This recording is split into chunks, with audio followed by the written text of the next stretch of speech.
Hello and welcome to 7 Days of Science, your weekly source for the latest science news. In the headlines this week, a new dinosaur has been discovered with spiky skin completely unlike any other known species. New research suggests that organic molecules found on Mars could potentially have a biological origin. Scientists threw a pretend tea party for a bonobo and discovered they can understand the concept of make-believe, and much more.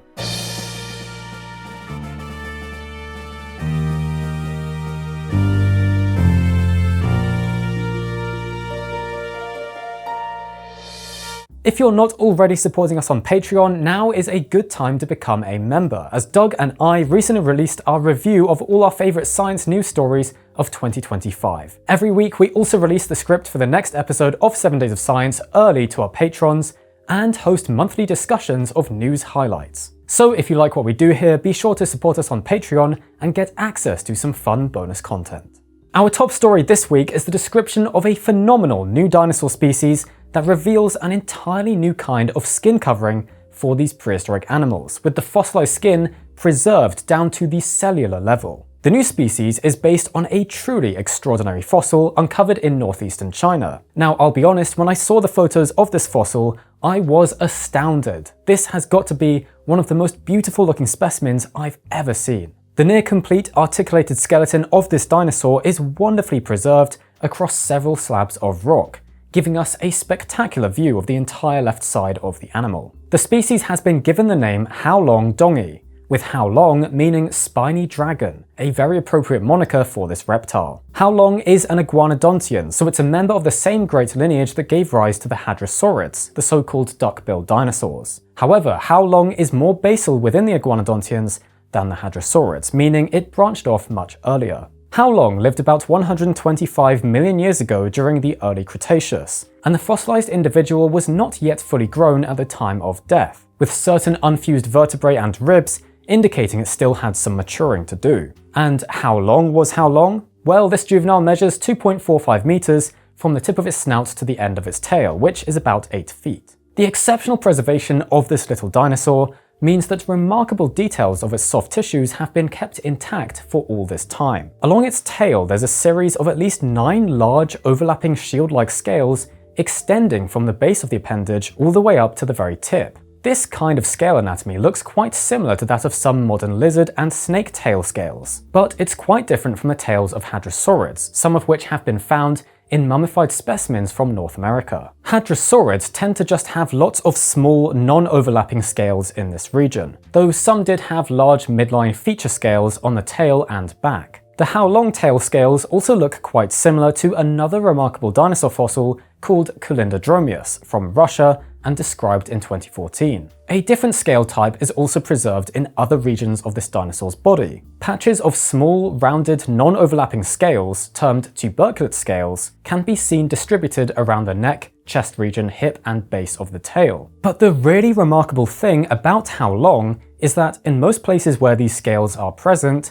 there are also cutaneous spiked structures interspersed between them. Most of the spikes are very small, measuring 2 to 3 millimeters. They are largely parallel to one another, and they are directed backwards. Interspersed amongst the smaller spikes are a few medium-sized ones, which reach up to 5 to 7 millimeters in length. And then several much bigger spikes are also present around the chest region, with the largest preserved one reaching 44 millimeters in length and being quite thick around the base. The spikes are cylindrical and hollow, but the authors state that they likely do not represent a primitive kind of feather. Instead, it's now thought that the earliest feathers evolved as simple monofilaments, and so they'd have a different structure from what's seen in Haolong's spikes. The spikes also don't seem to share the key features seen in scaly spines, such as those in modern lizards. As such, this iguanodontian's spikes seem to have independently evolved and represent an entirely new kind of skin structure that's never been recognized before. The paleontologists go over a few different hypotheses for the function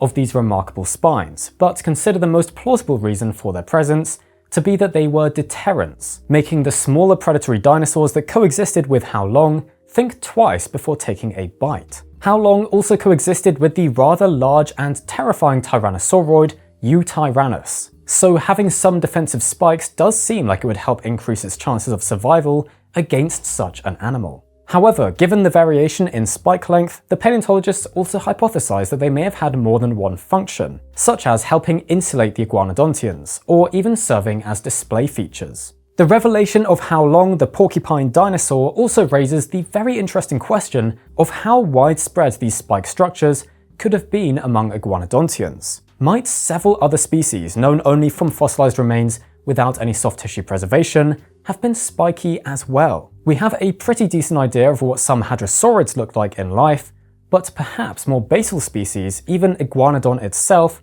could have been more varied in their integumentary anatomy than we'd previously realized. It's certainly thought-provoking, and there's no doubt that Haolong has just made reconstructing these iconic dinosaurs even more fun.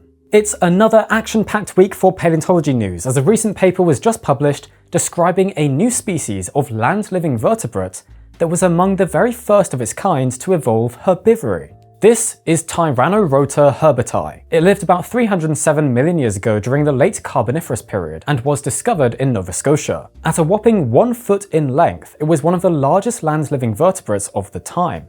The name Tyrannosaur means tyrant plowman, because it was big for its time and is thought to have used its snout to rummage around on the ground. Tyrannosaur is what's known as a pantolid microsaur, a member of a lineage that branched off before the ancestors of mammals and reptiles diverged. Tyrannosaur had specialized dentition that would have allowed it to crunch insect exoskeletons, as well as tough plant material. The discovery of this species prompted scientists to re-examine even older pantolid microsaur fossils, and they found that herbivory in this group may have first arisen some 318 million years ago. Not only does this reveal that herbivory was present in much more basal terrestrial vertebrates than we'd realized, but it also indicates how this innovation likely came about. By first being suited to crushing insects, the dentition was eventually co-opted for crunching plant matter. Consuming plant-eating insects might also have provided these microsaurs with the gut microbes needed to process plants themselves. Also in the recent paleontology news, researchers have discovered several new features in the early bird Archaeopteryx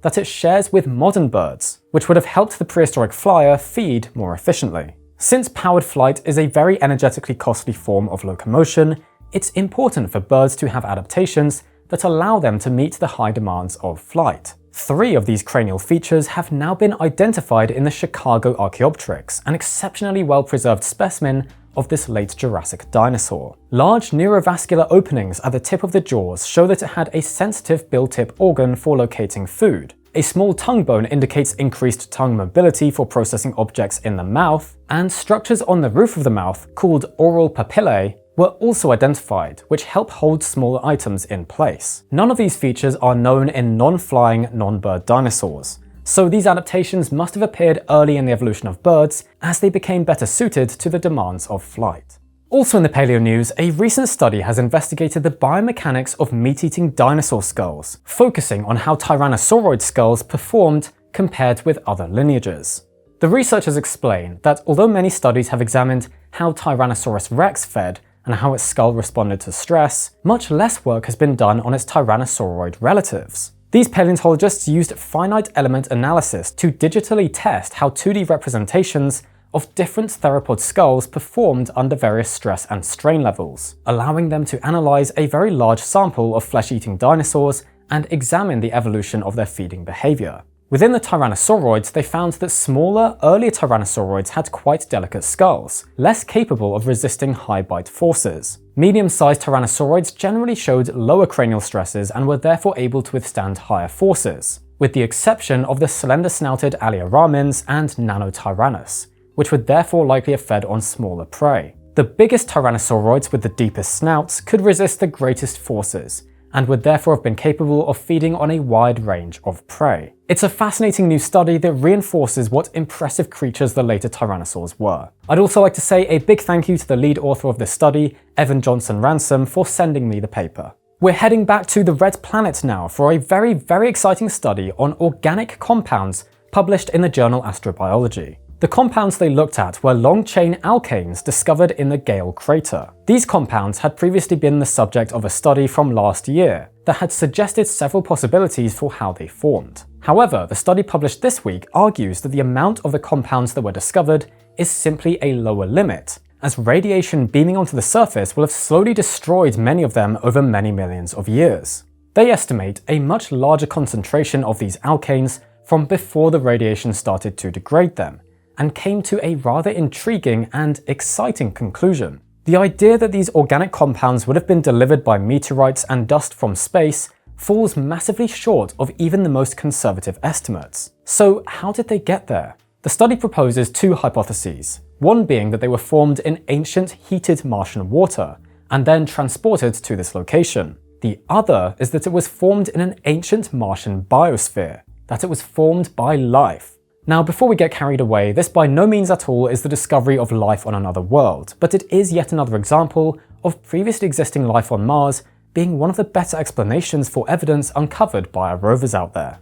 Finally, for the news this week is one of the most adorable studies I think we've ever covered. Scientists held a pretend tea party with a bonobo. There was a reason for this, it wasn't just for the fun of it. The researchers wanted to investigate whether a non-human animal could understand the concept of make-believe. The bonobo in question was a 43-year-old male named Kanzi, who understood hundreds of human words and was trained to use lexigrams to communicate. Sadly, Kanzi passed away in 2025 at the age of 44. The experiment with this animal superstar involved showing him two empty cups, then having the scientist pretend to pour from an empty pitcher into them, before pouring the pretend juice from one of the cups back into the pitcher. They then asked Kanzi where the juice was, and 68% of the time he pointed at the cup that had not been pretend poured back into the pitcher. This statistically significant result indicates that Kanzi was able to represent pretend liquids and track their displacement in his mind. The researchers did a lot of work to make sure that Kanzi wasn't simply imitating the humans, and the experiments therefore provide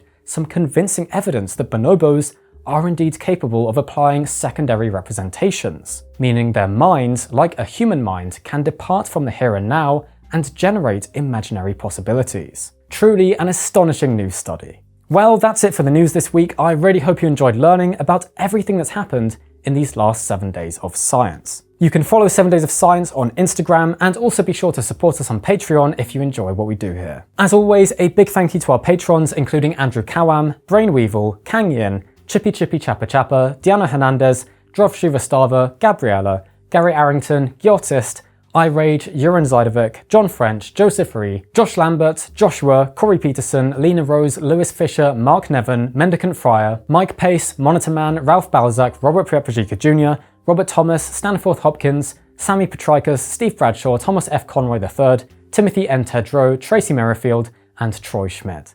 Thanks for watching, and we'll see you next week.